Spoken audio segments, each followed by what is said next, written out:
Okay. Hi, everybody, and welcome back to another episode of Success on the Spectrum. Today, I am going to be the only usual host that you're used to seeing, Chey Wisdom, and I have brought to you my boyfriend today, and we're going to discuss ADHD in relationships. So, this is John. Hi, everybody. And just to preface, John nor I have medical degrees. We are not offering any medical advice or anything like that. So let's get into it. I have written down some questions to ask John about what it's been like being in a relationship with me, who was diagnosed with severe ADHD in like 2007. So me and ADHD have been rocking together for a long time, and it definitely shows up in our relationship. So I'm just gonna dive in. You ready? Let's get started. Okay. So what is it like to date someone who has ADHD? I think so. Just to preface, I do not have ADHD or autism or any sort of. I am Neurotypical. about as boring neurotypical as it gets. Very true. I think so. What is it like to date someone with ADHD? I think the biggest difference compared to dating people who are neurotypical is communication styles. Um, ADHD people tend to be forgetful, or at least can appear forgetful if they get distracted by something in the moment. And so you have to do more reminders, or ask them questions a lot more. If they seem like they're getting off track, and it's kind of sometimes you think that they're not paying attention or they're not off track, and then you say, "Hey, don't forget about this thing," and then you get snapped back at because they were looking at that and thinking about that in the back of their mind. It just didn't appear that way, and so. Yeah, because I can do multiple things at once, Mhm. and it very much looks like I'm not paying attention, whereas you are very like one thing at a time. Yeah, absolutely. I cannot multitask or anything like that. So if I'm not doing the exact thing that I need to be doing, I'm not thinking about it. Yeah, 100%. So what would you say are the positives of dating someone with ADHD? So I know there's gotta be some in there. It's never boring, for one. In what ways It's is it never boring? Like what makes it more exciting? um because there's always something new going on, and I can ask you a simple question and get an answer that I'll ask a question here and the answer is way over there. And then we can be like, what do you mean? How did you get from here to there? And hearing the thought process, the zigzags that take you from A to B to F to G to Z back to C can be pretty entertaining.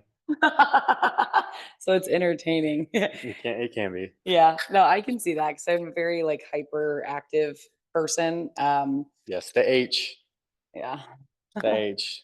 Yeah. So I feel like it's never boring, and I'm pretty down for spontaneous adventures and things like that too. I feel like. Um, yeah. So what would you say are some negatives, like, or things that like annoy you or frustrate you or things like that? I think pretty much all of these answers are going to be like it's a double-edged sword, to where if I want something to be boring, sometimes that's not an option. Because Wait, like, what do you mean? if um, if I'm looking for a relaxing evening, work was long, I don't want to do anything, I just want to sit on the couch, I need to field questions about what do you think the people in Antarctica are doing right now? And I don't know even where to begin answering that. And I don't feel like diving into where that question came from. Because you're like so tired. Yeah. Yeah. So I want to watch the latest episode or I want to watch Suits for the ninth time. and just like have quiet time. So when we are in situations like that, we communicate very well. So like when we're in situations like that, how do you bring it up in a way that you know is not going to hurt my feelings? It depends. Sometimes I will just ignore it completely because I don't know if it's a real question or if it was just a verbalized thought that came out of your head and is now gone and doesn't need an answer. And sometimes it's true. Yeah, 100%. And so A lot of my thoughts come out of my mouth. I used to feel like I had to respond to everything, and that was stressful. But now I realize you don't. You don't have to respond to literally everything. Sometimes it's just a question, and if you want an answer, you will let me know. Yeah, very outspoken, that's for sure. Mm-hmm. What are some ways that you feel like you have to pick up extra slack because you're dating someone who has ADHD? Like, I feel like you have to fill in a little more gaps than you would with, a neurotypical person or like a type A person. So what has that been like for you? I think two main ways. One big one is deadlines.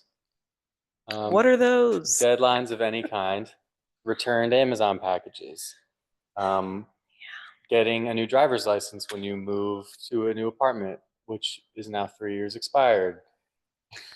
Well, okay. We can cut that out. No, we don't. We're not going to cut it. This is raw and real.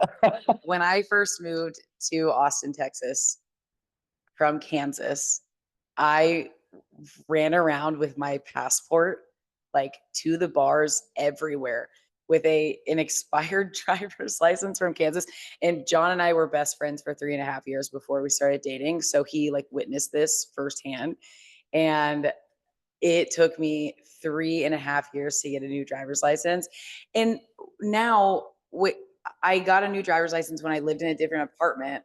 And he's saying that I need to get an updated one with this apartment's address. And I'm like, no, as long as my license is up to date and valid and current, and I don't have to It's not current. You don't live there anymore. But like it says that I can drive legally. It does say that. And it's not but it's expired. also invalid. Okay. The first thing the cop asks you still living over on that street? Yes. And you're gonna What's the big and then I'm gonna bail her out of jail. What's the big deal? Just getting the driver's license in general was a huge task for me that I put off for literal years. Yeah.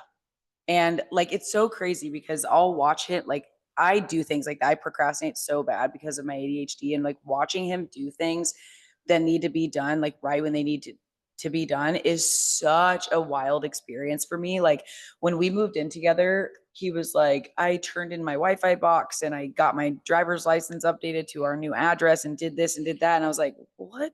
Like they probably would have had to charge me for the Wi-Fi box because like I'm probably not going to drive across town and do that. Anyway, so watching you do things that you're just like, oh, I need to do this, I'm going to do it right now is so crazy because I need like a whole ass motivational burst of energy to do anything. So I wait until that comes. You need looming bad consequences for you to take action. And it's not everything. The biggest culprits are like I would call them odds and ends tasks, where there are things that you don't have to do very often, maybe once a year, every couple of years. Things like updating your driver's license or like paying a toll bill if you go on a toll road once every 6 months. Things like that. Things related to moving a lot of times. Yeah. Because you don't do those things very often. You really don't think about it. And with ADHD, it seems like to me, based on what I've experienced, it is very easy to run into a little roadblock of like, oh, I need to update my driver's license. Oh, I need to figure out what my, I need some weird paperwork thing. I don't know how to do that. Now I'm distracted. That task has been shelved for another week. Yeah. And it's not always distraction. It's like those roadblocks are paralyzing. Like it's like if something isn't streamlined, easy, and doesn't go the way that I planned for it in my head, I'm like, oh, no. I was giving this the teeny little bit of energy and attention span that I had at this very moment. Now that I know that it's going to cost more energy, effort, and attention span, I cannot do that. And I'm shutting my laptop and I'm walking away. Yeah. for God knows how much longer, Yep. for sure. Yeah. So you said that there were two major things. So that was one. What was the other? Yeah. And I guess call it odds and ends tasks, but I guess it's also just like odds and ends things. I turn off a lot of lights after her, in particular the bedroom closet light. She always leaves on all day. That's your task now. It's become my task. She'll go in there, she'll find an outfit, she tries it on in the bedroom mirror, she likes it, goes upstairs. She's forgotten about the bathroom and the closet and the bathroom completely. And just picking up random stuff that if she's in the kitchen, she opens an envelope or a package or something and has started using her new thing that she got from Amazon. The package has completely left her brain. She's gone on to the next thing. Now she is focusing on the task that she wanted to complete with her new package, like putting the candle in the new candle warmer or something. And so that stuff Having a fashion show. having a fashion show with all the new stuff. And then so the trash or the empty package on the kitchen island has become an afterthought, and now it has become a new task on the bottom of the to-do list. Yeah, facts. So we read a book called The Year I Met My Brain, and I do not remember who the author is. Matilda or something like that. I can't remember. Meredith. I don't know. The Year I Met My Brain. John is an amazing person, and he wanted to understand me better. And so he read this book when we first started dating so that he could understand ADHD on a deeper level. And in this book, one of the chapters that really hit me was women specifically who have ADHD and their relationship with like getting married and like the guilt that comes along with, well, society says, and traditionally, I as the woman am supposed to keep this house clean. You as the man are supposed to provide, protect, right? So like at the baseline, I'm supposed to take care of the kids, keep the house clean, keep everything in order. Where when you have ADHD, those things are really difficult. So like it makes me nervous about like, okay, when we have children in the next couple of years, the getting to doctor's appointments, making sure everyone's just on to school on time, making sure that everyone's laundry is done. Like I have such a hard time keeping up with just his and I's laundry, and it's like embarrassing. And I'm like, I feel like I'm not fulfilling my duty as the woman of the household because I have such a hard time with that stuff. And when it comes to ADHD, it's not as simple as just do it, just get it done. It's really a lot more complicated than that. So I think having a partner who is loving and understanding and empathetic and willing to like educate themselves and to give you grace is so important because he could be very annoyed by our laundry situation. It's not great. And waiting for me to have bursts of energy to like truly deep clean our apartment and things like that, like where if you have a partner who is not understanding and they're frustrated by it and it becomes like a fight, like I'm very glad that you pick up the pieces there and we're able to like communicate about it because there's a lot of guilt involved in feeling like I legitimately cannot keep up with it all. You know what I mean? Mm-hmm. Yeah. Yeah. How do you feel about that? Like we're getting married next year. So this is your life now. It is my life now. And like, how do you feel about that? Feel about the laundry? Yeah, you know, the whole thing, like everything that I have a hard time with. I'll tell you this. I wouldn't be marrying you if I wasn't okay with it. That's another thing about the neurotypical people. When they make decisions, they're like very sure of it. I have never questioned his love for me ever. I have never questioned his decision to marry me ever because we are so impulsive. I shouldn't box us in together, but mostly ADHD people are very impulsive. Very much tendency to Yeah. be impulsive, yes. And so when we make decisions, it's like, oh, what's that? was that good or was it not? But that is one thing I love about being with someone as neurotypical as you are, is that you're in this relationship and I know for a fact that you have gone through the options and all of the angles of us being together forever. And you said, yes, I want to do that. And you're for sure about it. And I super dig that. Even though I'm 88, I'm very sure about you too, by the way. You, I know. But to add on to the answer to the question, what do I think about it all? It can be frustrating at times, I think, because if you look at it like as if we take like the laundry not being done for an example, if you look at like the progress of a task, someone like me, I look at it like steps and you just like keep working on the steps until the task is done. Someone with ADHD, that progression of steps looks more like a zigzag where it goes up, down, around. looks and more like back a again. mountain. And well, It's going to be very difficult to climb. yeah. And I'm saying it's very bursty and it might not happen exactly when you want it to. It might happen a day later than you were hoping, but you know, you have to trust that it will get done eventually. And that's not to say like if you have ADHD, you can just be like, I'm never going to do the laundry again because I have ADHD. You can't use it as a blanket excuse to just shirk all of your responsibility in a relationship. Like 100%. you have to have you still have to have some accountability there. And so, but you also, I have learned to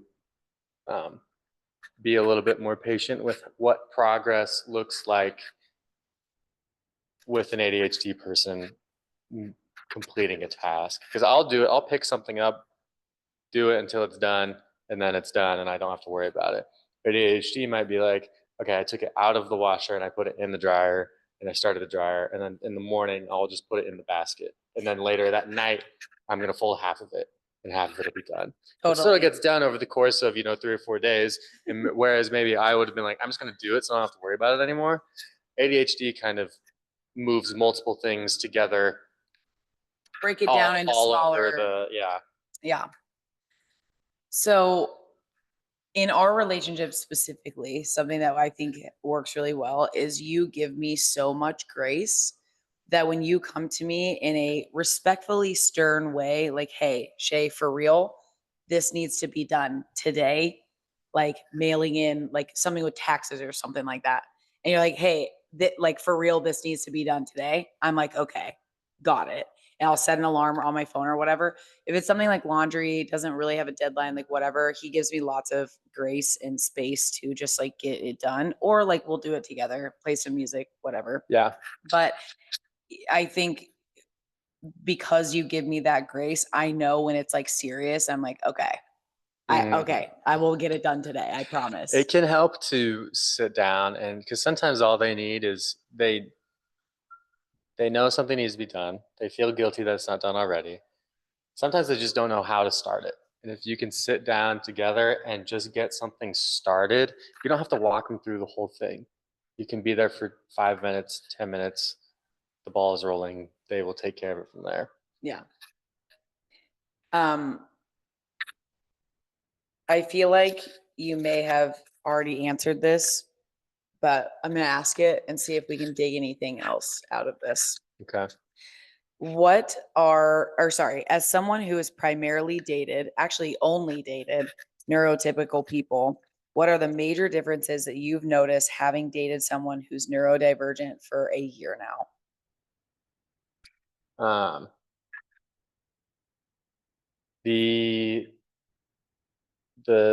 don't know if this was just the girls I dated before, but pretty much everybody was very neat, orderly, and tidy, which is the complete opposite of. Oh my God, I'm being so exposed. It is the complete opposite of Cut the things. ADHD brain. Yeah. And which was new to me because I just thought men were slobs and women are neat, tidy, perfect angels who never have anything out of place. But I've learned that's not the case. I'm not a slob. No, I didn't mean to imply that you're a slob. I will say I that. was talking about general stereotypes. Yeah. Well, I am weird in the way that like ADHD usually comes with OCD, if you didn't know. And so like if certain things, so we live in a townhome, so we have upstairs and downstairs. And the upstairs, if things are out of place, like on my bookshelf or the kitchen table or whatever, I am like pretty crazy about making sure that it is where it needs to be and that like things can't be out of place. Mm-hmm. But that's because that's where I am most of the time. Downstairs is our bedroom, our bathroom, and our laundry room, and it's like out of sight, out of mind. Mm-hmm. What is it called? That's out of sight, out of mind. Well, it's object permanence. Oh yeah. Like we can't see it during the day, and then I go down there at night. I'm like, well, goddamn, that laundry is still there. So yeah, I'm tidy in some weird OCD ways where it's like the salt and pepper shaker needs to be facing a certain way. Yeah. But then there's like a pile of laundry downstairs that has not been looked at for 5 days, and now it's a wrinkled mess, and we can't even wear it. Yeah. So I have a big problem with laundry. Okay. If there That's the was, theme of this episode, really. if there were airing out our dirty laundry, God. if people are like, I don't like dishes, I'm like, no. If I could have one task that could be done for me for the rest of my life, it would be laundry. Is there anything else that you feel like sticks out the differences? Having to remind you more often of things because I don't like repeating myself. And for I never would have guessed that. You're very nice to me. I do not like it. Didn't know. I didn't know that. You're so nice about it. I had no Because I'm clue. in love with you. I'm less nice to my coworkers. Okay. Um, Well, as you should be. Yeah. yeah, because if I get told to do something or I need to do something, it goes on my list, and I run through that list, and it'll get done because it's on the list. I haven't forgotten about it. It's in here somewhere. But that's not necessarily the case with you. Even if you know you need to do something, you might in the moment be like, "Oh crap, I needed to do that thing at 5 and it's 5:30." You just forgot about it. And it's not, Yeah. I will push a task until the as very last second. far as I can. Absolutely. Hmm. Yes. Like if I go to bed at night and I'm like, okay, tomorrow I need to do this, and I'll set the reminder on my phone for like 10 a.m. and I'll see it. And I'm like, I do need to do that, but not right now. Yeah. And I'll change it to like 6 p.m. Yeah. for sure. Yeah. Um, okay, so what has been the most surprising thing that you've learned about my diagnosis, my disorder, and like the way that my brain is wired? The most surprising thing. I don't know if surprising is the right word, but I did learn a lot when I read that book, The Year I Met My Brain. It was just a very insightful look into, how someone with ADHD functions and thinks about things, and it was helpful to let me be more patient with you because I understand more about, you know, the thought processes behind the actions that occur. Because Yeah. if you don't know you're in a relationship with someone with ADHD and that person doesn't know that they have ADHD and you are getting upset about them for things Or like, even if they do know, or even if they do but know, you as the neurotypical partner don't know about it. yeah, don't know about it, or you think wrongfully, like I did, that ADHD was like the um, running around hyper kid who can't sit still. Um, that's not the case at all. So I guess, yeah, surprising thing to learn was the difference in men and women's ADHD. And the gist of it is that we don't understand women's ADHD like at all. The hyperactive disorder part mostly came from like little boys who couldn't sit still, but for little girls, a lot of it is like internal. Their brain is like more hyperactive, and that leads them to this like decision paralysis that they come in. Thus, the tendency to be messier or can't keep the house straight or missing deadlines and things like that. Depression, anxiety, Yeah. low self-esteem, Uh-huh. that sort of thing. Yeah. So I would say that you learned the layers of ADHD because it is very much blanketed as the hyper kid who couldn't sit still. But like, what does that look like in adult women? Hmm. It looks like low self esteem, maybe a little insecure, really, really hard on themselves, very impulsive, which, again, when you're making quick, fast decisions and that decision was not a good decision, you feel like crap about yourself. And it comes with anxiety, it comes with depression, it comes with a whole like loot of things that are far beyond hyperactivity. Hmm. Yeah. So that was interesting for you to learn. Yeah, it was. Um, yeah, I would classify that as surprising, because and there were also I can't remember the exact terminology used, but she breaks down the layers of ADHD a lot and how each of those layers, manifests because it's a brain disorder and it looks different for everybody and everybody has different degrees of it. And um, that affects a lot about who you are as a person. So Yeah. yeah, it was interesting to learn about. Do you think that learning about it, what helps is do you think learning about those layers and discovering those and uncovering those, do you think that that is uh do you think that that helped open empathy for you? Yeah, Like absolutely. empathy in you for me. Yeah, 100%. I do. Well, what do you think Because it would have been like if you hadn't done that? more frustrating for sure. Just like, why can't you do this kind of a thing, kind of a reaction? Because until I had read that, like, I don't know how, I know objectively that you have ADHD and your brain works differently than mine. But without knowing the specifics of what that means, I can only project how my brain works onto yours. And if I don't have that knowledge of, like, this is what it actually is inside, then it's frustration. And it's like, I need you to do this, and it's still not done. Why isn't it done? Why can't you just, like, a lot of sentences, fights would have started with the sentence, why can't you just blank, you know? Yeah. And so now I know why you can't just. Yeah. I like that. I'm really glad that you're educated on it because inherently people with ADHD have lower self-esteem. I Mhm. don't remember the specific statistic, but I think it was 20,000. So from Oh, yeah. kindergarten to senior year of high school, an ADHD person will receive 20,000 more criticisms than a neurotypical person. And so the natural response to that is I am dumb, I am annoying, I'm too much, I'm this, I'm that. And it's all these negative things. So we inherently have lower self esteem.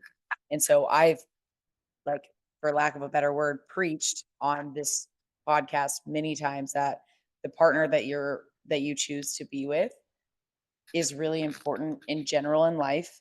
But I think when you have brain disorders, I like feeling emotional.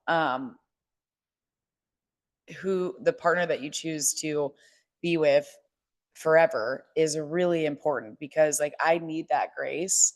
And I feel like in school and like even like in my home life, I was criticized so much and it made me feel like so shitty about myself. But you giving me that space and give me half the things that my ADHD causes in our life, you don't even bring up to me. You just give me space and you just like love me and just let me be Chey. And I'm really grateful for that because I always wanted to live in a space where I could just be Chey and not annoy people at the same time. And I feel very comfortable just being myself. So thank you for doing that. And thanks for educating yourself. You're welcome. It's really important. I mean, you owe it to yourself if you're dating someone with ADHD to do at least some research because if you don't, you're going to be Well, for one, if you don't, like, do you even respect who you're with? Like, Yeah. you know, it's harsh maybe, but it's true. If you don't give a shit enough about them to like read 100 pages of the way their brain works, pick a different one. Yeah. Yeah. That's true. That's true. Preach. And you know what? If you don't want to deal with it, then I don't know. Don't find something else. Yeah. It might be a If there's compatibility issue, you know? there's a genuine, Yeah. it You're awesome. might not be for you. I don't know. Neurodivergent woman might not be for you. Oh um, Christ. so, are there any fears or concerns that you have for our future based on my ADHD? So, like passing these genetics on to our children, or like anything like that. I don't want to give too many like preempt examples, so I want you to think on your own. But yeah, anything in the future, because you're about to marry someone who has attention deficit disorder. It is not something that can go away. It is not something I can get rid of. There is no cure. So we're in this together with my ADHD for the next, hopefully, like 50 years. So does anything come up for you where it's like, oh, that might be like hard? I mean, um, I'll say this. There's nothing that I'm scared of, but there will definitely be times when like we have two kids under 10 running around and I'll get a weekend to myself and be like, "Oh, thank God the house is quiet." Which I don't think is I think that's normal in any marriage with kids or anything. Totally. But no, I think as far as passing on ADHD to one of our kids is concerned, um, it's not like they're going to be born with cancer, you know. The knowledge really is the most important thing. If you have the knowledge, you can take the actions to um, make any potential issue into a non-issue, right? Like if your child, if you notice that they are exhibiting signs of ADHD, which we would probably be able to do pretty easily because you have ADHD and you know And I what was those signs. diagnosed when I was a kid. Yeah, and you were diagnosed really little, which actually, considering when you were diagnosed, is pretty rare. Very rare. Isn't that crazy? I like, honestly, shout out to my mom. She was like, everything fell into place for me because I am a twin and my twin is very neurotypical. And so my mom is in the realm of psychology in her career, and they had a direct person at the same exact age to compare me to. And so they were like, okay, we need to figure this out. Yeah, if it was not just a wild child, Yeah. there's something else going on. So, but yeah, I mean, then there will be a learning process that um, I'll have to go through specifically on not only how do you raise a child, but how do you raise a child with ADHD if we do end up having a child with ADHD. But it's the knowledge that enables you to take action on what to do. Really, um, just having those labels of because how frustrating is it to for example, if you're like, oh, my arm hurts and it's been hurting for 2 years, and now the doctors can tell me what's going on, and then you finally get that answer, and it's like, oh, your elbow joint is all messed up. You feel so much relief, and now you can start to take action on those things. And so not only for our child who may or may not have ADHD, he or she's not going to feel frustrated about why am I different than the other children. They're going to know from a very young age, Because I'll know the signs to look for. yeah, exactly. They're going to know, and we're going to know your brain doesn't function in this logical 1, 2, 3 step order. It functions a little bit differently, and that's okay. And here's what we're going to do to help you succeed in the neurotypical school Yeah, setting. society, Yeah, school, society really. everything. So a couple things. John and I have we're in a very serious relationship. We're getting married next year. We want to start trying to start our family next year. Which is like so exciting. I'm so excited for that. I don't know why I'm being emotional right now, but I just love you and I'm excited for that next step in our lives. But the God willing, we will have 3 children. Like that's, of course we can't predict that. Whatever happens, happens. Why am I emotional? What is happening? But that is like our ultimate like dream life is we would have 3 children. And I was thinking about it, and we've discussed this very openly multiple times, where if everyone, let's say that 2 of our children, like our first 2 children, are neurotypical, I would feel so. Let me back up. If all 3 of our children were neurotypical, I would be so happy. I think that no matter how they come into this world, I will be so happy just to have a family with you. But there's a little part of me, and this podcast is about being very open and very honest, and like there's a part of me where if all 3 of my children were neurotypical, I would feel a little bit left out. Where And I know that that's probably something controversial, but like if I was living in a house with you and 3 little yous, I would just be like, no one understands like why mom is like this. But there's a small part of me. I don't know if I should say this, but I'm gonna say it. That is almost hopeful, not hopeful, but I will be so okay if we have a child with ADHD, because I just feel like that will be like my homie. Like I will be able to I can tell really early, and I can teach them how to navigate school and life in their brain from personal experience. And I think that that would be very healing for me. Now, if we had 3 neurotypical children, I'm like, okay, we skip that whole thing, and that's freaking awesome. And I'm so, so grateful for that. So maybe I'm not hoping for a neurodivergent child, but if it were to happen, I am ready. And I would be so excited to engulf that child in all of my love and all of my education, because I did not have that. When I was diagnosed, it was like, here's the pill and good luck. My mom told me recently, she was like, well, there wasn't like Google back then. I'm like, okay, like you guys just like put this pill in my mouth and hoped that I sat still during school and like sent me on my way. And that made me backtrack so much in this life, because so if I had a child that was neurodivergent, I'm ready. I think what you're most excited for is to be able to teach and mentor that child in the way that you were not. And I think you're such a giver and you're such a lover that you want to be able to give that close mentorship to someone one-on-one. And Yeah. so I don't think you're hoping that I really hope my kid has ADHD. But in the event that we do have a child with ADHD, you are hopeful, you are ready to be their guide. Yeah. 100%. Absolutely. Yeah, that's exactly. Um, yeah. Cause like, if that does happen, I would be like so happy to guide them through, and teach them and just love them and stuff and make sure that yeah, exactly. Yeah. Anyway, so there's that. Yeah. So I think even if anyway, perfect. Is there any other fears or anything that comes up in terms of our future when you know that you're marrying someone with ADHD? And if there's nothing else, that's totally fine.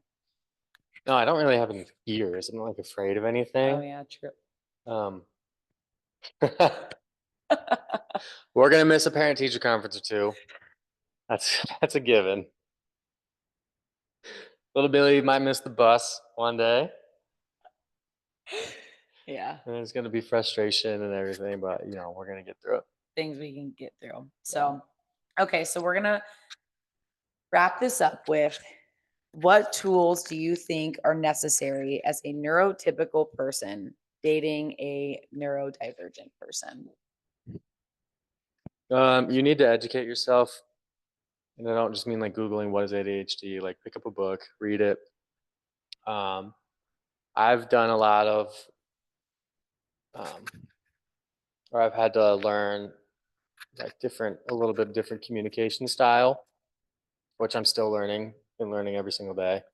But you have to recognize that the way you communicate in a relationship with ADHD is different than how it might be neurotypically. Every relationship's communication is different, but ADHD just puts that fun extra little wrinkle on top. And but the knowledge really is everything. You have to know what you're dealing with, and I wish I had a better phrase than that, but that, I mean, that's really it. Yeah. So if you know what's going on up here, you're gonna be a lot happier. I agree. I would agree with that. Um, there was something that you said earlier that I wanted to bring up and I forgot. Classic. And we'll end with this. So you said, you know, if you're dating someone with ADHD, like I cannot just be like, oh well, I have ADHD, so sorry, Hmm. and like using that as an excuse for everything. So, you know, I know that this episode was a lot of like my ADHD shows up in relationships. He's learning how to deal with it, things like that. But I just want to say that it's not an excuse to be like to not pull your weight in the relationship somehow, some way. And educate not only are neurotypical partners educating themselves on our diagnosis, but also us researching and educating ourselves to learn how we can show up in the relationship better and properly. And so we can also be part good partners for you people. I'm just kidding. Yes, Yeah. but it's not. I think a lot of discourse around like, oh, you're dating someone with neurodivergence. Like now, oh, you as the neurotypical partner, you have a lot of extra work to do. You need to do all this research, and you need to change the way that you act, and you need to figure out how to work around their neurodivergence. And there's an element of truth to that, in that you need to learn about your partner, but the neurodivergent partner also needs to be learning about themselves and how does this whatever neurodivergence make me act differently than the neurotypical population, and how can I do a better job of um, you know showing up in the relationship like that. Yeah. So Cause like even when there's stuff I don't want to do or whatever, I'm like, we need to get this done. I'm just gonna do it even though I don't want to. yeah, because I think a lot of internet comment sections can be like very blaming, like the neurotypical person. It's like, well, you should be the one doing this because they have this, and that means that you need to be doing a better job. And um, Disorders are not black and they're white. not wrong every time. If you're putting in zero effort, then yeah, you need to be doing something. But you Sure. can't also just shield yourself in your neurodivergent blanket and say, well, I'm neurodivergent, so you need to be the one to change. 100%. I completely agree. Yeah. And neurodivergence is not black and white, it's a gray area. And so are relationships. So, um, that is going to wrap our episode today. You guys know the drill. Like, share, comment, subscribe. We are trying to get the word out there and gain a neurodivergent community so that we can all talk and educate and learn and love and just be together. So we will see you guys next week. And thank you so much. And thank you so much. I really appreciate you doing this. Happy to be here. You're welcome. I love you. I love you too. And cut.